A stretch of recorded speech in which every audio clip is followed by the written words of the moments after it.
पृथ्वी news, नवा ध्यास नवे पर्व। आगाशिव डोंगरावर मधमाशांचा हल्ला, 30 ते 40 विद्यार्थी जखमी। कराडजवळील आगाशिव डोंगरावर मधमाशांचा हल्ला, मलकापूरमधील 30 ते 40 विद्यार्थ्यांना दंश। सर्व विद्यार्थ्यांवर उपजिल्हा रुग्णालयात उपचार सुरू।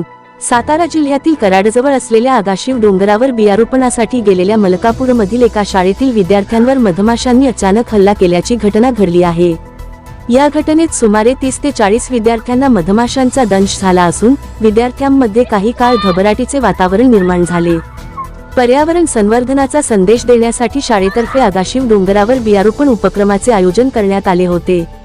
विद्यार्थी आणि शिक्षक बियारोपणाचे काम करत असतानाच अचानक मधमाशांचा थवा उडाला आणि विद्यार्थ्यांवर हल्ला चढवला। घटनेनंतर शिक्षक आणि स्थानिक नागरिकांनी तत्परता दाखवत सर्व विद्यार्थ्यांना सुरक्षित स्थळी हलवले।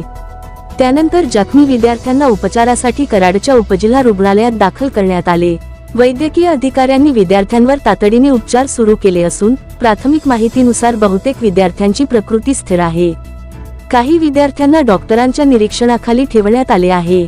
या घटनेनंतर शालेय सहली, निसर्ग भ्रमंती आणि बियारोपणासारखे उपक्रम राबविताना विद्यार्थ्यांच्या सुरक्षिततेसाठी अधिक खबरदारी घेण्याची गरज व्यक्त केली जात आहे। दरम्यान प्रशासन आणि आरोग्य विभागानेही परिस्थितीचा आढावा घेत विद्यार्थ्यांच्या प्रकृतीवर लक्ष ठेवले आहे। अशाच ताज्या बातम्यांसाठी आजच आमच्या चॅनलला लाईक, शेअर आणि सबस्क्राईब करायला विसरू नका।